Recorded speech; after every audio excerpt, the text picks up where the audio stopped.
আগে চেক করো, তারপরে বিশ্বাস করবা, ঠিক কিনা? তাহলে এখন থেকে একটা কিছু শুনলে বিশ্বাস করবেন?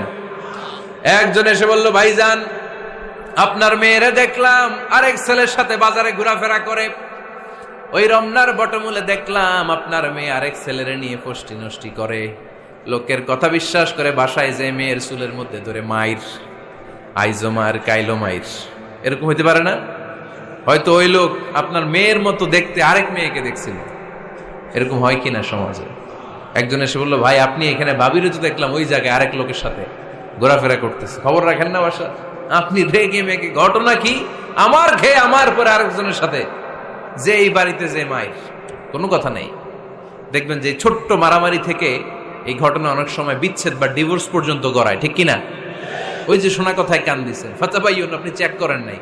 হয়তো আপনার স্ত্রীর মতো দেখতে বা আপনার স্ত্রী যে জামা পরে, যে পোশাক পরে, এরকম পোশাক পরে আরেক নারীকে দেখছে, আপনার বউ না এটা।